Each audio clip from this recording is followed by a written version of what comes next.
Hello and thank you for joining us. You're listening to a We Do Talk with David Jaques. Everybody wants to have a favorable impression of their business in the public eye, whether you're a global corporation or whether you're a small business or whether you're just simply one person operating on your own. It's very important that the world knows what you do, how you do it, and has that favorable impression. It's not really a world that I know very well. I've always worked in the finance area, but finance and PR are usually something that go hand in hand.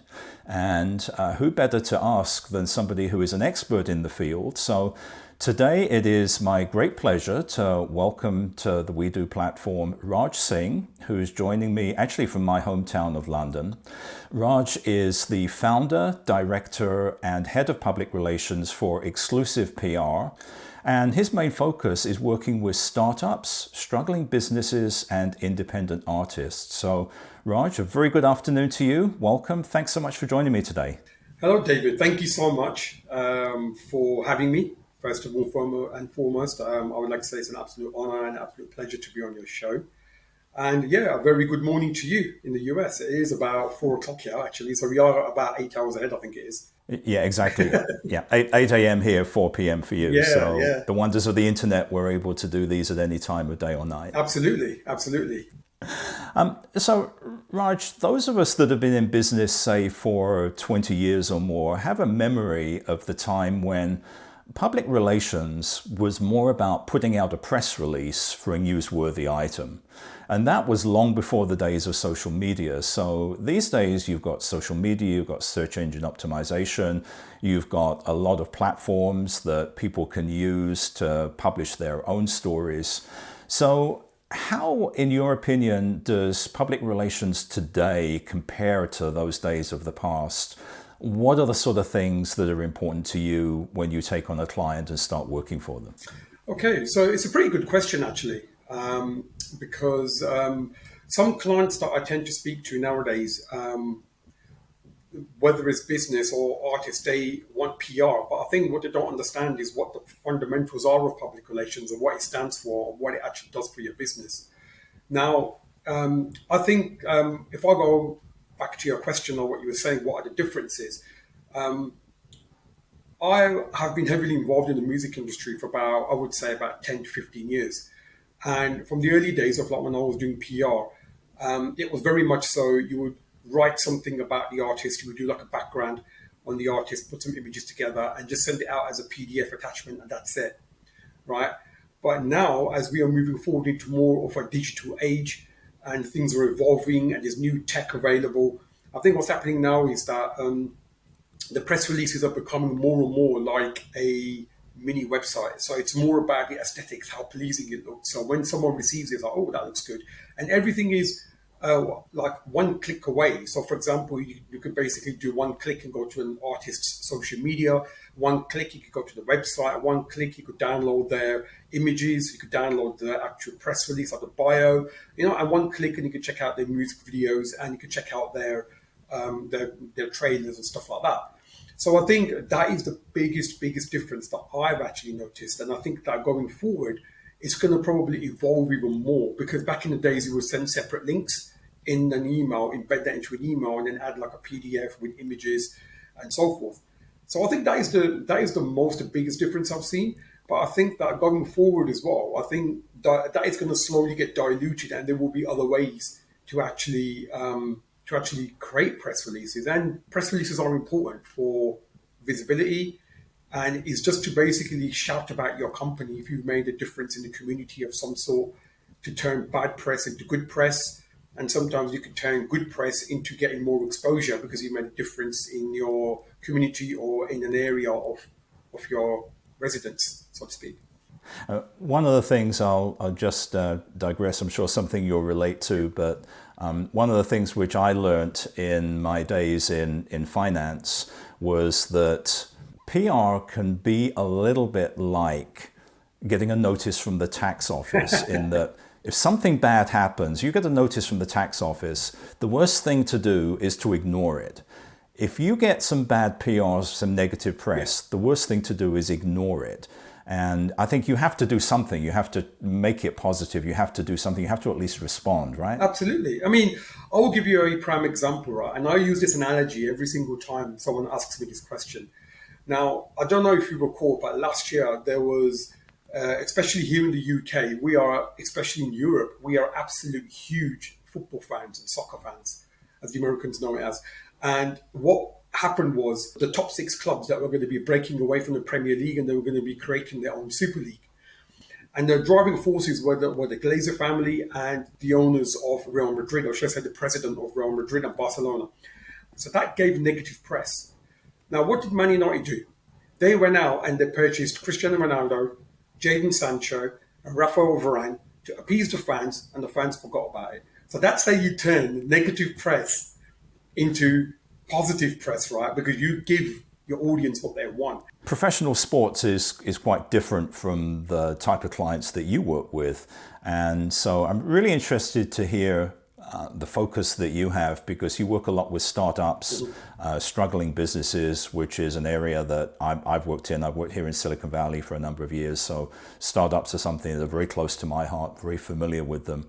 But also independent artists. So is that because you come from more of a music background? Where did it all start, and how did you determine the type of clients you wanted to work with? So basically, my interest has always been in music. Ever since I was a young boy, I used to listen to Punjabi music quite heavily, and going to family functions, I used to see drummers play. So I initially started my journey by training to be a professional drummer. So I started that at a very young age. By the time I hit 21, 22, I was on the circuit. I was playing at wedding parties. I was doing gigs. I traveled to Germany. I've done Notting Hill Carnival. I did the Queen's Jubilee. So I've done quite a few things, right? And then my journey evolved because I got approached by friends to do music. So I ended up in a recording studio, started recording some tracks. Then my journey evolved from becoming a musician to a producer to a DJ. So that's how my journey evolved. And my journey actually started in music back in 2001, 2002, I would say. And I have released a couple of tracks in the industry. I have my own record label as well, which I help to launch independent artists. But Xclusive PR was actually born in 2014 because I felt that at the time when I launched my agency, there were artists that weren't getting promoted correctly. And initially it was to support and promote independent artists, because me being independent as well, I found that how difficult it can be. And I think the marketing strategies that we use when when artists approach us, it's very different. We give a vision, we give a plan, and we give a strategy on how you can get visibility, because artists ultimately want to be seen in order to sell their shows out, in order to sell their music and merchandise and so forth. So we give a plan on that, and we give a vision on that. So that's where Xclusive PR was born. It was born in 2014, and it initially started on that journey. But as the years went on, I saw there was a gap in the market for businesses, because I had some close friends that were struggling to get their online marketing correct, get their branding right, and also try to find a target audience. So I tapped into a few people and I helped out a few people, and that's where the journey began to offering other services as part of my PR. And that's where Xclusive PR now is a little bit more different. Although we offer PR services, we do have other services, like, for example, we do web development, we do SEO, social media as well, and we offer digital marketing as well. So there's a vast array of services that do go hand in hand, depending on who you are and what your vision and what your goal is as a business or an artist, as a brand. And how many people work with you? Do you work pretty much alone, or do you have a whole bunch of people working for you? I have a team, actually. Funny enough you say that. I have a social media team that are very, very good at what they do. I've just recently taken on a young boy who actually does SEO. So he specifically just specializes in SEO. And I've got a business coach in my team as well. So if anyone really requires one-to-one business coaching, they can actually get that nurtured on a one-to-one with my business coach. And all he does is he sets you some tasks, he sets you some objectives, and he sets you targets on what you need to do in order to get your business to a certain level. And he will also set you some homework to do. So you have to go away, do some research, do some homework, come back with the answers. You see, so it's more like a mini crash course, so to speak. but it's on a one-to-one, which then gives you more value in return for what you're going to get. And in terms of startups, I think startups normally we help with a vision, a plan, and a strategy to help them get visible first, I think, before they can even think about getting a return on investment. Because if you're a new company, you got to find your avatar, meaning you got to know who you're targeting your product to, your service to, who are you targeting. And you have to really niche down sometimes. You have to go really deep into your avatar, have this fictional character in order for you to then be able to target that audience. Every business is different, and every industry is different. And it seems like you've cut out a niche for your company that works in very specific areas. Do you see that branching out into anything else in the future? At the moment, I think we are more focused on B2B because I think B2C for us, it doesn't really work. I think for us, it's more like helping businesses to flourish. And I think, especially in 2022 now, around the globe, around the world, we are seeing huge inflation rates. And there are new businesses that are starting, but they are not getting the support they require. So what we are doing now is we are offering that support as well, where we can actually source funding for businesses and artists. But at the same time, now that we are moving into a new digital era, Xclusive PR and my record label Audio Replay, we are exploring going into the metaverse, looking at NFTs, and those kind of things we are looking into going into 2023. But I think in terms of niche markets, I think we are going to stick to where we are at the moment because I think that those sectors actually work for us. And because I think businesses that are established don't really necessarily need all of our services, whereas most of our services are designed to actually help someone that is struggling to find a vision for their company, and they can come to us. We have a free 30-minute consultation where people can sit with me on a one-to-one like this on a call, and we can discuss how we can help them. Raj, here you sit today. It's August of 2022, and you've had a career in music. You've founded and run your own successful PR agency. You have your own record label. So you're very successful. There's no question about that. But would you tell us a little bit about your early life? Because I know that you had some struggles earlier on, and it's not always been this road paved with gold by any means for you. You've had to really work for what you've got. So would you give us a little bit of insight into your early life, your family, and kind of what got you to where you're at today? Absolutely, yeah. I'm glad you've actually asked that question because I think every company owner has a story to tell. So if you look at the likes of Bill Gates, Steve Jobs, and I think even Richard Branson to a point, these are some of the most successful businessmen. And I think that they have a story of their own as well, where they are today. And I'd like to say that my story is probably along the lines of like rags to riches kind of story. And the reason why I say that is anyone that is outside of the UK probably won't know that in 1990, we had a huge recession in the UK. And there was a lot of people that were losing their homes, losing their jobs, they were losing their livelihoods. And unfortunately, my family was one of them that were affected. So what happened was when the recession hit, my father was working for a very successful construction company. And he was one of the main guys that was doing the woodwork in the business. And when my father lost his job, it was kind of like a ripple effect on our family. My mother was doing 2 jobs as well. So she was like doing night shift and day shifts. My father was doing long shifts on the construction site. And collectively, they were bringing enough money home for us to actually have a nice life, And when the recession hit, my father, he literally lost everything. He lost his home, he lost his dignity, he lost his pride, he lost all his assets. My father had 3 Mercedes cars that he was driving from the mid 80s to the 90s, and which he had to all give up. And the reason for that was there was a new banking management that came in, and they were quite strict on like what they couldn't do. So my father went around and he tried to collect all the money by selling all his assets and stuff, and it wasn't enough. So we lost our house. And what happened was we were literally on the streets, and we were struggling for where to live. So we were being pushed from pillar to post, and then my father eventually got us temporary accommodation where we were living in hotels for a few months at a time. So it took us literally 15 years to basically be in a sustainable home. And for those 15 years, we were always being pushed from pillar to post, and we were being told to basically just get out of these properties because the landlords were quite difficult, And as we all know, like during recession times, the incomes weren't exactly great, so the income weren't matching the lifestyle. During those 15 years, my mother, my father, myself, and my sisters, we were still studying. Actually, my father was working, my mother was working, and when I finished my studies, I just didn't want to like go into doing further education, so I went straight into work.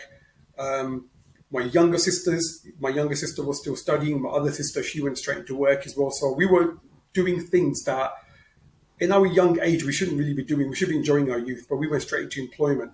So in 2005, we brought our first home.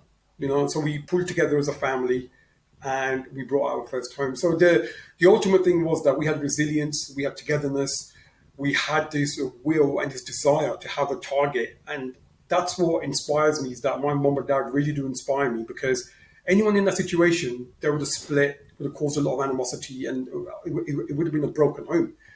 But we all stuck together, and we pulled together, and we pulled our resources together, and we brought our first home, like where I am right now.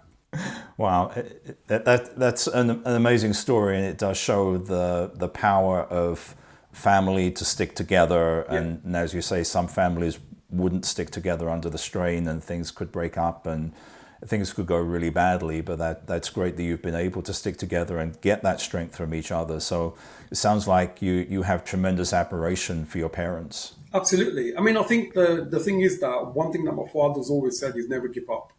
There's always light at the end of the tunnel. And my father is from India. My mum is from East Africa, you see.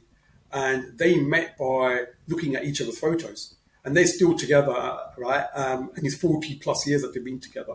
But the thing is that what they both have is they are chalk and cheese. But the thing is, but collectively, they bring their own qualities like strength, determination, never give up kind of like mentality. And that's where I think I get it from. I get it from both of my parents, where I draw in those qualities and then I use it in my business every day. Outside of your parents and your family that are a rock for you, who else do you draw inspiration from? Is there anybody in history or anybody alive today that you really find very inspiring, who you just love to get thoughts from and get that inspiration? Yeah, I mean, like, to be fair, I think I mentioned three of them earlier. Steve Jobs, of course, he's not around anymore, but he's an inspiration, because from where he was to what he had done with Apple was absolutely amazing. And I would like to say Richard Branson. I would love to sit down and have a conversation with him, because the story I've heard about Richard Branson is he used to sell records in a telephone booth after school, and then he had a business card with the telephone booth number on it, and he used to stand at this telephone booth and just sell these records and then postage and package them and get them out. And then that's how he set up his first store, which was Virgin Megastore. So he's quite inspirational to where he was to where he is now. He's just absolutely amazing, that guy. And he keeps himself so simple, such a simple guy, yeah, but he's so successful, and he's obviously so wealthy as well at the same time. But yeah, I think those two guys are that I would have loved to have a chat with Steve Jobs as well, but of course he's not here. So Raj, coming back to the business side of things, so a couple of questions I'd like to ask you. Really one last thing on PR. Do you hear of people that think to themselves, I can do this myself, I don't need to hire an agency? I come from a finance accounting background, and I've had situations where people say, oh, I can just do that myself. And then they hand you like the proverbial accountant's shoebox full of pieces of paper, and the accountant has to figure out what to do with it. I would imagine that in your world, you might hear people say things like, why do I need to hire an agency when I can use Twitter and Instagram for free? Yeah. To be fair, I do actually hear that all the time. And I think that what a lot of people do as well is that the biggest mistake they make is the budgeting side of it, the cost element. Because PR, depending on if you're a business or an artist, it's not going to be cheap, and it depends on what you're trying to achieve with it. So I think what happens is, right, they come with a low budget and they expect a lot out of it, and which is not the best way to go about approaching a PR company. Because ultimately, what you want to do is you want visibility and you want to have that exposure. And the only way you're going to get that exposure is by if you have a budget for that. So I think that's the first thing that people need to look at. But secondly, right, is that the reason why you're going to a PR agency is because they have a contact list. You see, so we could tap into radio stations and say, hey, we've got an artist, right? Can you put this on the playlist? We could have conversations with radio stations, and they will say, okay, cool. We can also schedule in interviews. We do like management of a schedule as well. So we manage schedules where we send artists a lot for interviews, for example. We could tap into TV, we could tap into the press, we could tap into other media outlets like yourself, for example, doing our podcasts.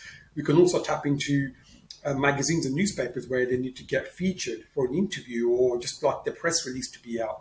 And I think it's more than just using social media. And I think this is the divide that businesses and artists need to understand, that social media and PR are two different things completely. Because funny enough, you say this, David, I had someone at the beginning of the year who was an artist manager who tried to tell me that social media marketing was PR. And I had to correct him and say, no, public relations is like when you're speaking on behalf of the brand and putting a press release together, getting it out on radio and TV.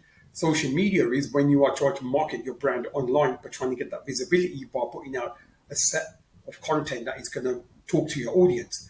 You see, now both of them have the same kind of messaging, but they're a different strategy altogether. You see, like one is visibility through radio and TV and press. The other one is through content on social media. So I think there are two different things. I think this is where people need to actually make the difference and try to understand the difference, I think, when they are looking to do marketing of some sort. Good advice and very good counsel for anybody, especially somebody who's starting out and is really questioning where their budget should go, because spending money wisely is a big part of startup strategy. Of course. So, Raj, one last thing I'd like to ask you. You're an entrepreneur. You're a visionary. You've created your own business. You've done a lot of different things. The world of work, the whole work paradigm is shifting. Mm-hmm. We're seeing people are talking about massive resignations. I don't really like that term, the Great Resignation. I think it's actually more represents the Great Burnout. So many people are so burnt out of working for large corporations, especially during a couple of years of lockdown. And many people are thinking to themselves, I could do this just as well on my own. Capitalize on my intellect and my skills and my knowledge and go out on my own. But that's a scary thing to do. And a lot of people are very intimidated to actually go out and do it. So if you were to give a few words of advice to anybody who has a great idea, wants to go out as a freelancer, wants to be independent, but they're kind of scared to do it, what sort of things would you say to them? I would say to them, firstly, look at what you're offering. Because I think sometimes what happens is if you're just going off a whim, it's like you're trying to hit a dartboard in the dark and trying to hit the bullseye, which means that you're going to miss every time. Because if you have a vision and you know what you're selling and who you're selling it to, you will then be a lot more comfortable, I think, and it will be a lot more easier for you to actually get started. But I think also do your due diligence and do some research into who you're trying to target and look at funding. So I think the biggest factor here is that funding stops a lot of businesses starting up. Look at funding. And if you want to work with someone, let's say, for example, like myself, do some research into who you want to work with, because you will ultimately find them online somewhere and you can check out their portfolio, look at people who you're going to be approaching to help you work as well. And do think about having a forecast, have a business plan, have a vision. Because I think if you don't have a business plan and you're just thinking, okay, I'm going to wake up today, I'm going to start a business. Okay, what capital are you going to use? I don't know. Okay, how much you can spend on marketing? I have no idea. Okay, why don't you know? Because I haven't done the research. You see, so you got to be able to think, okay, what's your budget? How much can you afford to spend every month? What is your vision? Who's your target audience? What are you selling? Who are you selling it to? What solution are you providing to a problem? What problem are you aiming at? And what solution are you providing? So, for example, what I'm doing is I'm providing solution to new startups where I'm helping them to gain visibility, because I think everybody wants to be seen nowadays, especially in this new digital world. And I think Google is the most powerful social media platform online at the moment. You've then got YouTube. And then here's going to be a pro tip, is that you've got Pinterest, because Pinterest is the third largest search engine.